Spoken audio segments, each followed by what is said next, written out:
Thank you to all of you who've taken your time to come on Sunday. About myself, I'm an integrative chiropractor and a chiropractic neurologist. I work mostly with anybody who has a brain.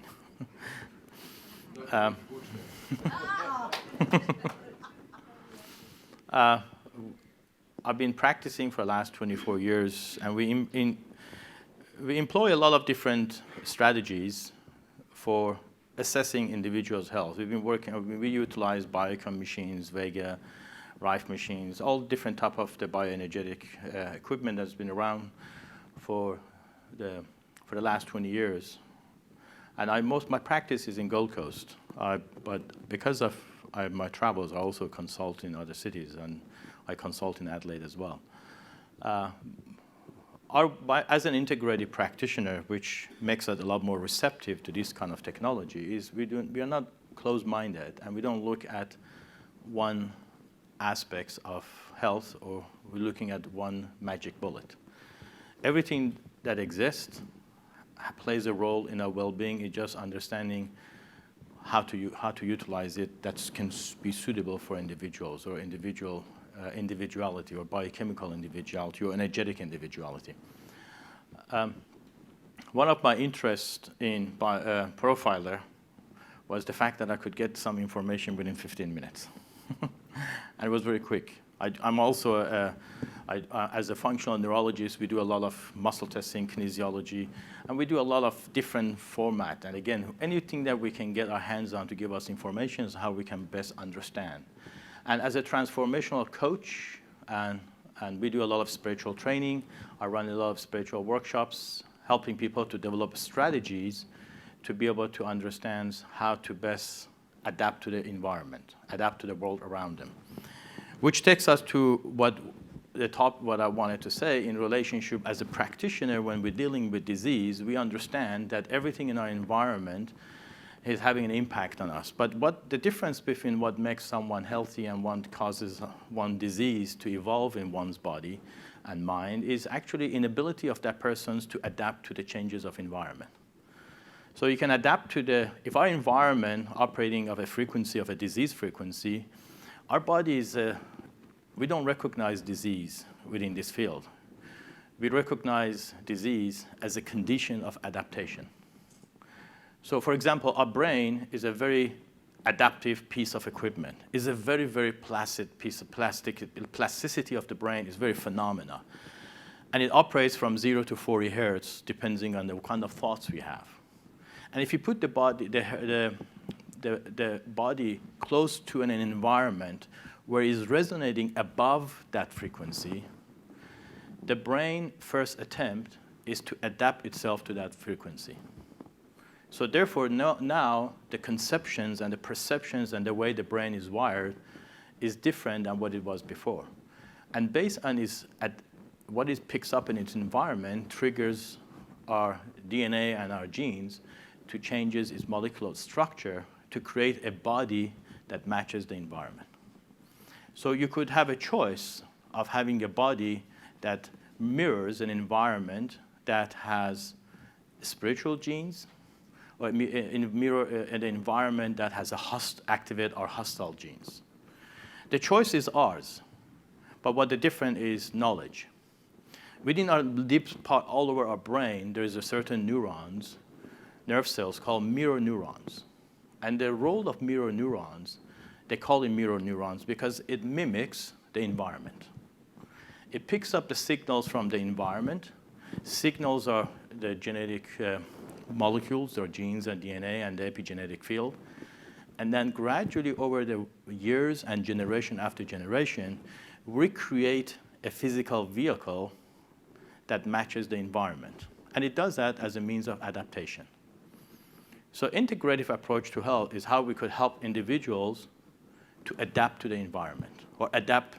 Now, what kind of adaptation would you like to have? Would you like your body to be adapted to an environment where you feel continuously activating your hostile genes, where we live in a society where everybody is angry, stressed? Or would you like to adapt your body to an environment where you could create a sense of well-being, serenity, and activate your mirror neurons, which activate your spiritual genes to have a very profound vehicle which serves your consciousnness. The choice is ours. And this is where I got interested in the field, and I looked at this profiler as one of the aspects of this phenomena. Now, one of the things that we need to understand, the basic of all of these adaptation comes back to our genetic makeup. If you look at our genes, the way it is like you have a book. And the book has 23 chapters. We call it 23 pairs of chromosomes. And then we have each chapter is written of sentences. And each sentence has the words. And so the whole idea is that how we read those words, how those sentences are got together, that determines how we activate our genes. When I work with children, for example, when somebody reads a word and they have a dyslexia or they have difficulty reading, they may misinterpret the word. So if we have an ability, our perception is not there, and when we look at our environment and what we perceive is different, and based on our epigenetic factors, we actually will activate our epigenetic fields to influence our DNA to produce a physical vehicle that matches our perception, not what's actually there. Like, for example, I have a client, because I work with a lot of people with neurological challenges. They looked at the picture of a swimmer, and they looked at me, and they're like, wow, why are you looking at a naked woman? It was just a swimmer swimming, but for them, the brain perceives it to be a naked woman. It was just a man standing next to the swimming pool with the hands up. But that's how the brain perceives it. Take it further, I always have my disclaimer in my beginning of our lectures. And my disclaimer is that our brain process 400 billion bits of information per second. That's a lot of information. We are only conscious of 2,000. So it takes 20 million of me at any given second to make sense of reality at any given second for me. So I'm only sharing with you my 2,000 bits. So if my 2,000 bit does not match your 2,000 bit, it's okay, because yours is mostly correct. We are part of the energetic field that we just share what our perception is. And doesn't make anyone else right or wrong. We just haven't yet come to the conclusion to be able to have the same experience and the same perception. So therefore, it goes back again to the epigenetic field.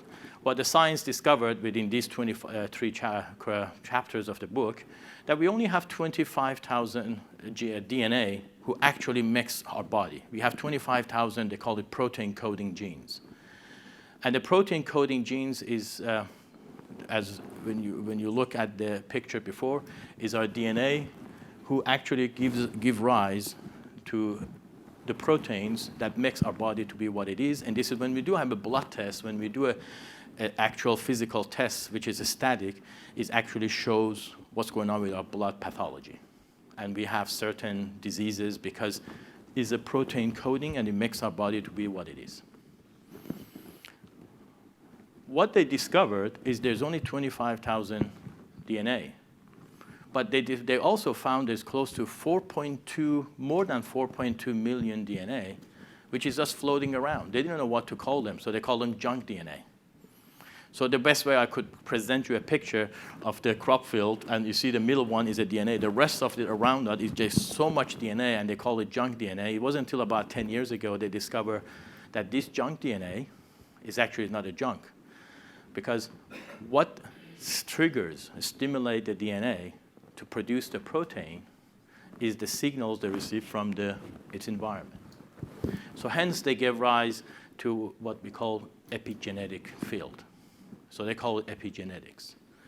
And epigenetic is as you can see that is a sequence or components of an organism DNA that do not encode protein, and it makes up over 90% of our genome.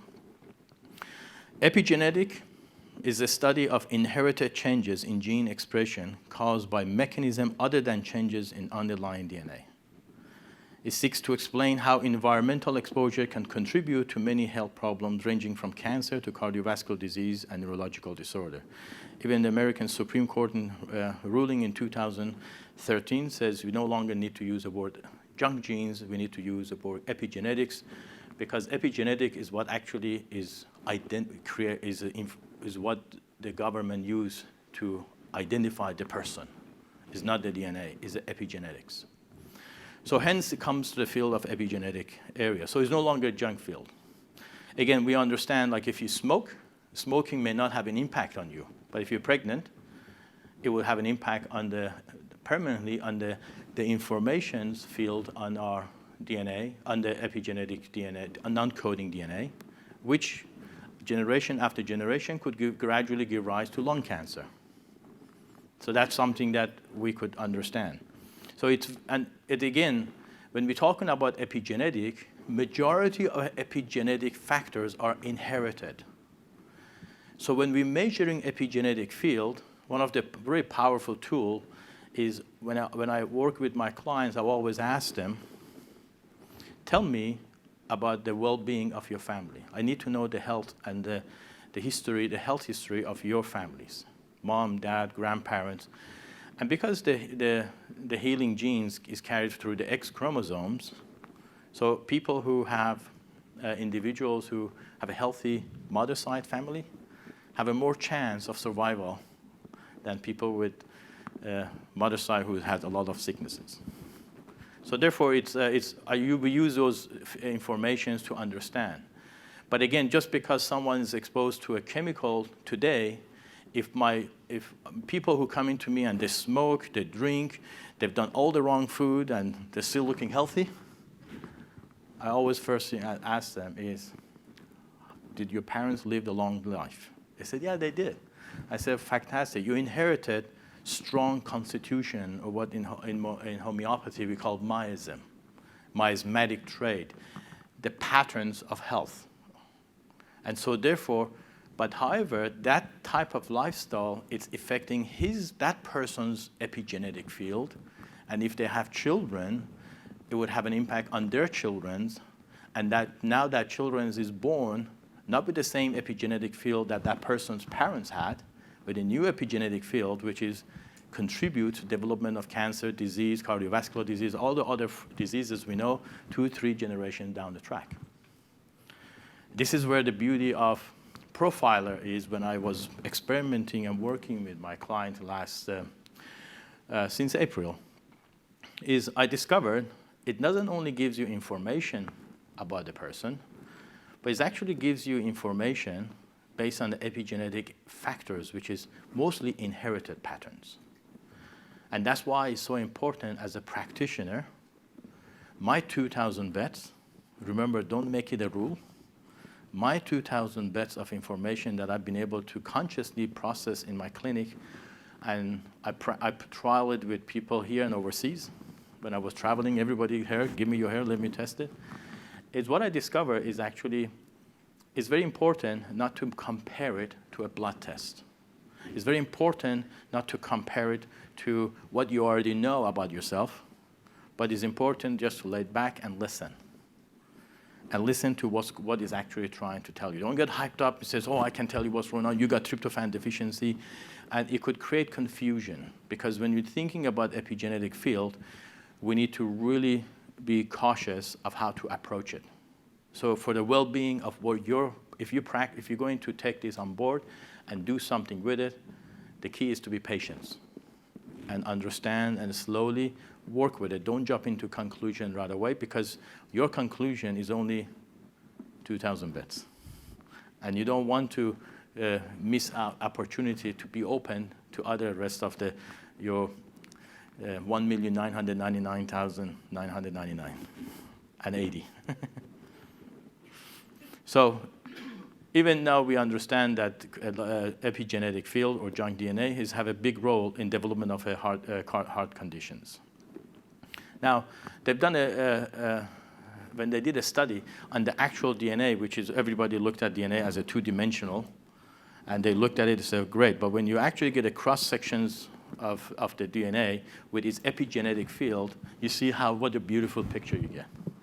This is actually the topographic model of our DNA with its epigenetic field. It's actually beautiful, rather than very boring two strand of DNA, two-dimensional that we will look at mostly. Now, another way you understand genes, as Ian was talking about, when you're born with a certain set of DNA, you die with a certain set of DNA, is look at your DNA as an assembly line. When you're making in a factory, an assembly line who make the car, all the employees have a specific position.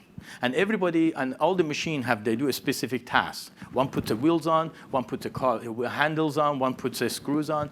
Everybody do everything properly, and everybody have a lifetime contract. They're not supposed to change because they're designed to do something specific, and that's what they do. And that's what we call DNA. The sequence of our DNA is a set, nothing changes. But however, when the machine comes out, either you have a perfect machine, or you could have a machine which is missing a wheel. When you're missing the wheel, what will you do? You can go and find out, do you say, oh, wow, I have a mutation in my gene? You go and says, wow, that employee that puts the wheel is still there. So there's no mutation. What's causing the problem? Epigenetic field says maybe that employee ate the wrong food the night before. Maybe he's got diarrhea. He had to run to the bathroom. But in that moment when he was missed for 2 seconds, a car passed by him. He didn't put the wheels on. Maybe he had a fight with his wife or her husband. He was not in a good mood. Maybe he got distracted by somebody else.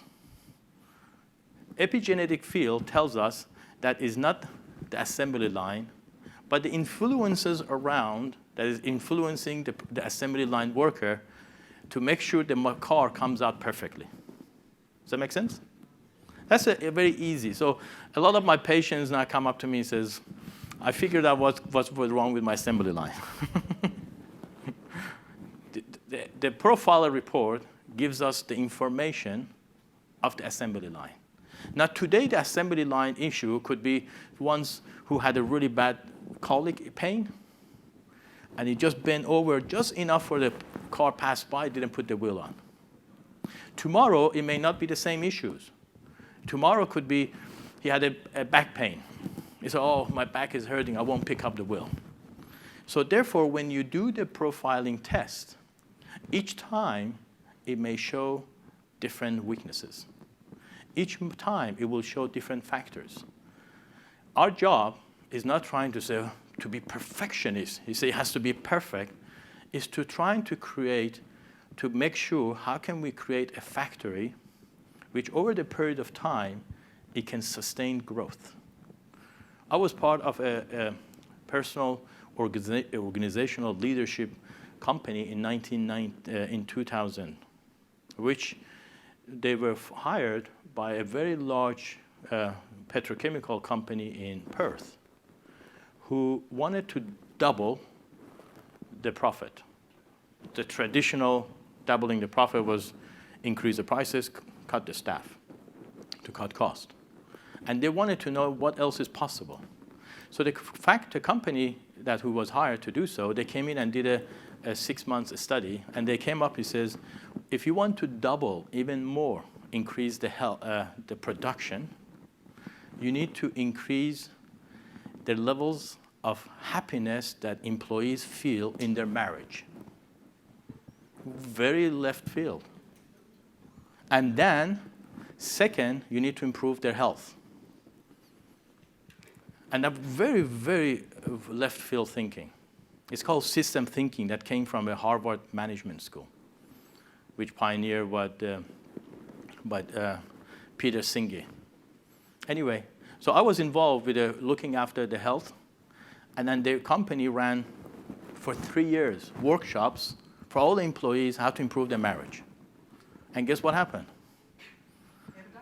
The share prices went up 4 times. Not only that, the productivity increased by more than 122 times. The profit went up the roof way more than expected by just looking at not the DNA sequence, looking at the epigenetic factors, which is how to improve the health and well-being of the individual's life. In that aspect was their relationships and their health. So when you're looking at the epigenetic field, you need to look at not what's happening to your body now, it's looking at the factors which is making your body to be what it is today. And most practitioners, we practice to do what we know best, and we provide nutrition, support with whatever possible. Using the profiler and the information goes beyond what we are used to, so we have to move beyond our basic paradigm. And this technology has been around, so it's not the new technology in a way, the way that Mr. Lyons and Cell Wellbeing is introducing it, how the technology and its application is new. But the idea of a bioresonance and a biofield information, you do it when you go have a CAT scan or MRI. You expose the body to a magnetic field. You line up all the electrons, all the protons actually in one direction. You send radiation through the cells, very low magnetic, and it shakes the protons. And through shaking, they release energy. And the energy picks up by the machines, the frequency that creates an image of a human body. So that technology is not foreign. It's just that it's being practiced in a different way through the medicine we know today. With ultrasound, ultrasonography, magnetic resonance, EEG, we do that with the person's thoughts. We can actually, it was just attending a brain mapping seminar, that now I utilize that technique a lot. We can actually map the brain, and we can actually, based on the waves generated in the brain, EEG, we can actually identify the personality a person has. So this information is no longer foreign. It just hasn't been implemented, and not that it hasn't been available in such a beautiful way to the public as Cell Wellbeing is doing. So, I mean, this is just an image I picked up that I show you, that when you put your hair on the plate, and there's not a light source, as I was talking to Ian, it's actually the plate itself picks up the frequency and it acts as a light source, and it resonates back against the hair and picks up the signals around the epigenetic field, around the cells. And it goes into the coil, and it zips the file. You know, like sometimes when the file is too big to send through the internet, it zips it. So the profiler is actually a device that zips the information and sends it to Germany. Germany opens the zip file and reads it. So there's no static interruption. Now, again, the information are one of the most popular information that we know that has the greatest impact on our epigenetic field. So remember, epigenetic field, you're not dealing with the persons running in the assembly line, our DNA. We're dealing with the factors that influence the assembly lines to work efficiently in the most effective way. Now, if the assembly line is angry, the person is angry, you might end up having a car which just looks really unhappy. Or we could have someone who is so loving and passionate, and the outcome could be you sit in a car and you feel great. And you probably will go through the report yourself. I don't need to go through that. But what I want to tell you is that when you look at my experience, my 2,000 beds of experience, looking at the profiler, it gives you a lot of changes in amino acid, bacteria, viruses, mineral deficiency, antioxidants. And sometimes you sit here, and because I experimented it, I did about 100 tests. And the patient comes up, he said, but I can't find a product that has what the test tells me I need. And this is a challenge that you may face a lot. So you look at it and says, okay, what am I trying to assist my client or my friends or whatever persons or myself in relationship with the information I received, the profiler, and in relationship what I can do for the person.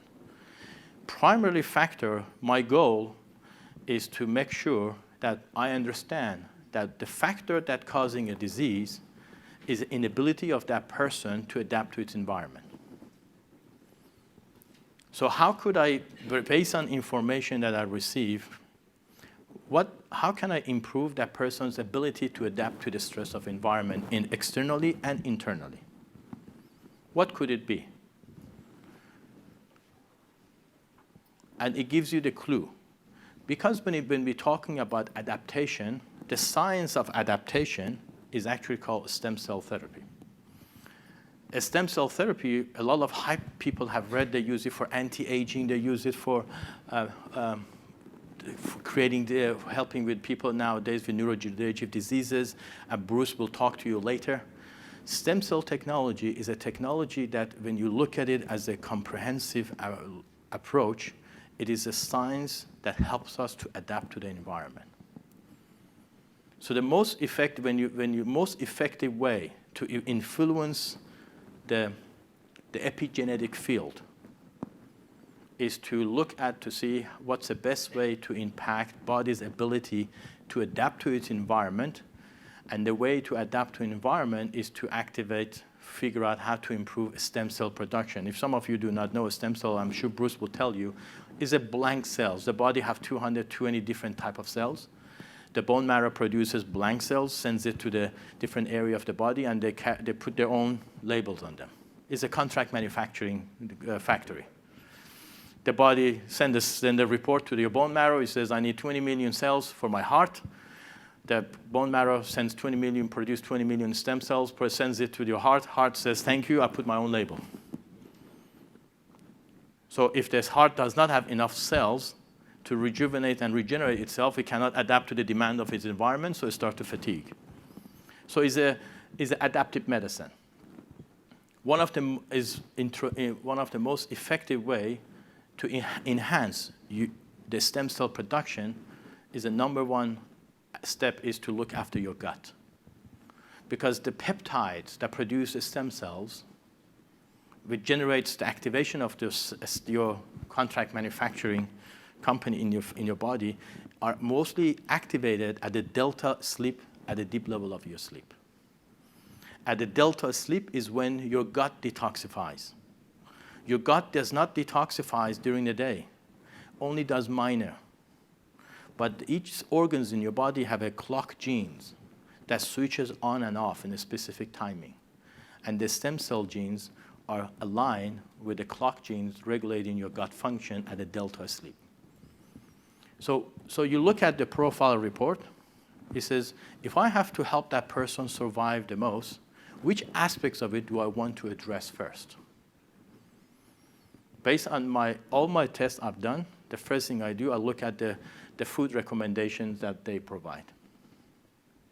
So the chart on the bottom right, that gives you the food sensitivity I found to give us the most effective changes in a person's body, followed by something that you really understand what you need to approach. If you don't, you just wanted to figure out what to do. If you're in any form of a nutritional company who likes to provide nutrition, it says, what approach do I have? Which products I have which addresses the gut function the best?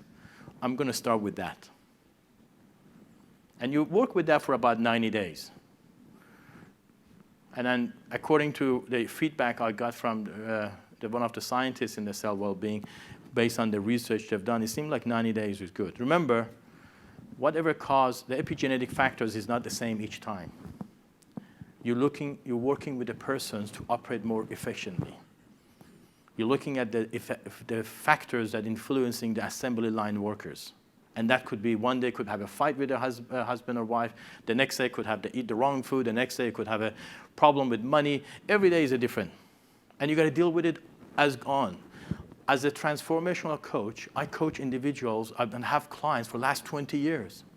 Just because you don't go to a coach, it doesn't mean it finishes after 3 or 4 workshops. You got to work with them, and you realize it's like an onion, layer after layer after layer. You unfold, the consciousness unfold. And the beauty of the profiler is not expensive. It's not like a $50,000 some of these equipments we buy. That it requires a lot of complexity to train. It's dig in with the most effective tools, and it provides us very quick information of how we could make changes to the person's health, our health, and also to be able to monitor it. on a regular basis. Now, I know that later on, a lot of my clients will always ask me, what is this, what is this, what is this? A lot of the names people misunderstand. This will later on be on the website of the profiler. Is a lot of times people don't realize that a lot of different names they use is different names for different B vitamins. Like, for example, vitamin B7 is biotin. And so therefore, it would be nice to have that information of which one of them are involved with. And I found, because I've written a textbook of sleep medicine, and 75% of biochemical processes necessary to sustain life happens when you go to sleep, not during the day. Having an understanding of how to connect the pieces is quite good. My 2000 bet, I'm providing it to the website, and you can see that there's a certain patterns that when they show, gives us a clue of what epigenetic factors we need to focus on. Is it we need to focus on detoxification, digestive system, cardiovascular? So you don't want to look at one individual thing. You want to look at the whole thing. It says, okay, that person is talking to me. Remember, the epigenetic field of that person that gives rise to the identity of that person, which is their consciousness speaking to you through the report.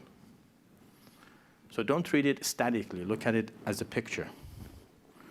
And these are all, because we do a lot of the profiling with individual biochemical profiling, these categories always shows up. And I look to see how could I identify these categories in the profilers. We employ a test called urinary organic acid with all our biochemical process. Part of this, the byproducts of every chemical reaction in the body is some levels of organic acid, which ends up in your urine. We test for them, and that tells us where the biochemistry and where the metabolism of the person is. And based on that factor that we've been using for the last 10 years, we look for certain patterns. So those patterns are no different than when we look at the profiler. But remember, profile is giving us not just what's happening to a person right now, is what's happening to the epigenetic field that could be in majority is inherited patterns. So again, when it comes to recommendations, I recommend the dietary recommendations, whatever nutrition that you feel. The probiotic is really big. I really think everybody should start dealing with profiler primarily from the gut health first, because it is a site where it signals the stem cell production. Stem cell is the #1 line for helping a body adapt to the change of environment, to either go into positive cash flow or negative cash flow and file for bankruptcy, which we call disease. If you don't have enough cells to adapt, we file for bankruptcy. Or we might, if we might go to our daddy or to someone we know, we have a cash injection. A cash injection, we call it drug, we call it stem cell therapy, we call it nutrition therapy, whatever it is. But at the end of the day, there's only so long we can rely on others to give us cash injection. We need to get our body to go from negative to positive. And the stem cell therapy, which changes the phenotype, which is what epigenetic field is all about. Now, a simple case study that I will tell you is an 8-year-old female complaining of sleep disturbances and anxiety after gastric infection, parasite, was actually diagnosed through the stool analysis. And 6 months earlier, she was treated with antibiotics and antiparasitic, and the infection was cleared out. But her sleep started to get disturbed. So she will have, in the middle of the night, she will wake up with a severe abdominal pain, occasional vomiting and diarrhea just at night. When she would get into the deep sleep, delta sleep, when the gut was ready to kick in, she would have all the reactions. So she was getting continuously treated by many different practitioners, but they're not responding. During the day, she was happy. Something happened to her that brought up her epigenetic weaknesses. Her parents may have had the issue, whatever it was, it came up. So everything was, she was on antihistamine medication, she was on melatonin, probiotics, and everything, but was not responding. So we did a profiler test, because when she came to see me, she almost was 6 months. She was down the track to seeing every natural therapist, doctors, integrative physicians. And this was just when I was playing around with the profiler. I said, well, let's see what does universe tells us. Remember, profiler is the same as Google. When you ask for a topic, you said diarrhea, it comes up with 3.5 million search that they found. So we're tapping into the information superhighway. And the epigenetic field is no different. We're talking about billions of signals out there. And it's genius what Ian has done to be able to actually tap into that this information superhighway or epigenetic fields to be able to read and remove a lot of different advertisement that you see in your Google search, pull them out and be able to focus and give us information that can we apply every day. So what she showed was glutamine, B6, food intolerances, capsicum, cucumber, onion, tomato. Now, all of them she was already doing. The naturopath has given her all of the stuff, except the key factor, she was already off tomatoes and the cucumber. But capsicums and onion, nobody told her. But the profile, I said, well, do you know, my 2,000 bet agrees with what you've done already. But there's a 2,000 bet out of that 400 billion information that I didn't know exist. So why not be receptive to it? Go off onion. You got nothing to lose. She came back to me and said, wow, she stopped everything. I mean, I've seen that changes on a regular basis with my client. So because it's only a short 5-6 months trial basis that I've been practicing, so when I look at the report, I start with the gut first. Because it gives us, the profiler gives us information about epigenetic field, any factors that influences the factory assembly line working to operate effectively. And the best way to help them to work effectively is to enhance the body's internal cellular production and regeneration, which we call stem cell therapy, which starts in the gut. So what is a long prospect of a profiler? In 1985, I was studying in my chiropractic college in USA.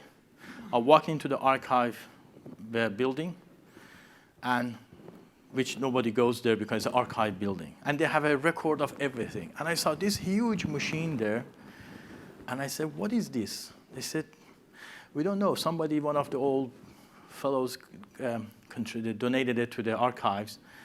And I was really fascinated with such a huge machine. We have 50 knobs on it. It's huge. And there was this lady, the next time I would go there, and I would just like to go and give my blessing to the machine because I was just drawn to it. I don't know why, what was in it first.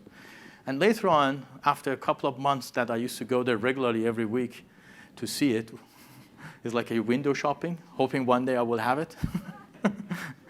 And I saw this old woman, about 9 years old, came in and says, I was told that you've been coming regularly to look at this machine.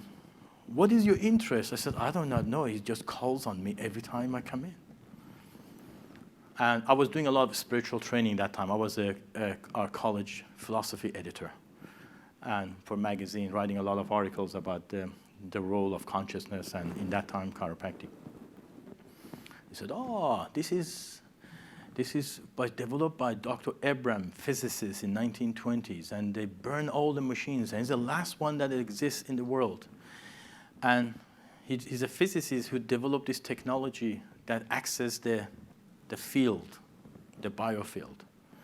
And I was so fascinated when I saw the machine, and he gave me that. I said, I'd never given it to anyone. You can copy the manual.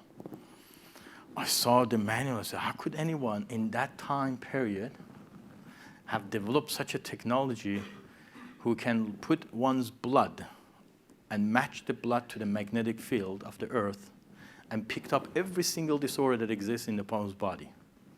And he was a physician as well. And later on, that science was destroyed, burned all the machines. Everybody practicing was put in jail for practicing medicine without license. Later on, it emerges later on as a Rife machine, bioresonance machines, the technology originally. And when I saw the technology in the profiler and what it was, and when I first went online and investigated it myself, I was very fascinated. It immediately reminded me of the machine that I saw in 1985 that I wish I could have. And I said, wow, after all these almost 30 years, the machine has been condensed into little device. I need to have it. So I called Terry and says, wow, this is fantastic. I want to have one. This has been, I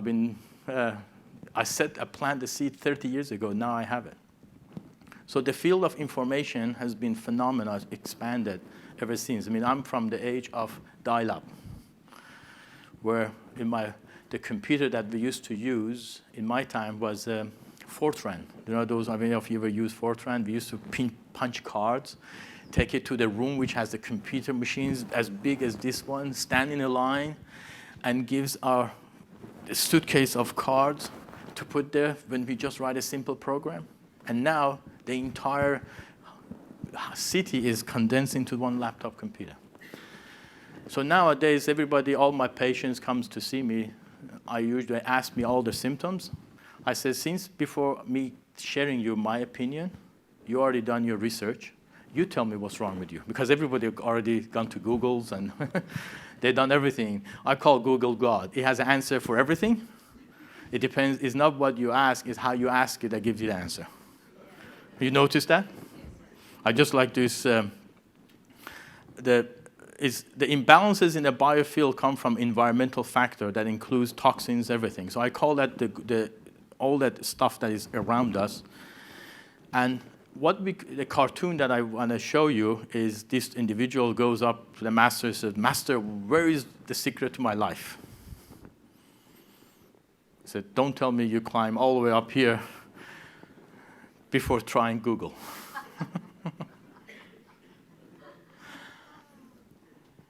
And it may be not part of your 2,000 bets yet, but I like to add a new code to that. It says, don't tell me you climb all the way up here before trying the profiler.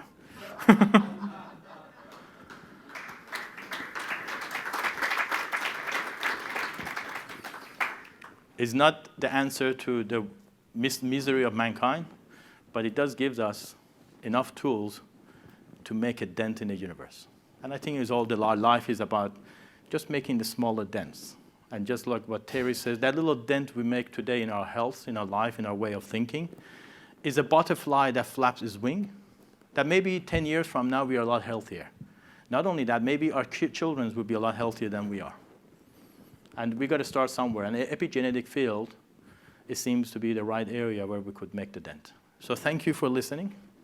And thank you for being here. Thank you for inviting me. And I'd love to hang around, but I can't. So we will hopefully see you sometime again soon.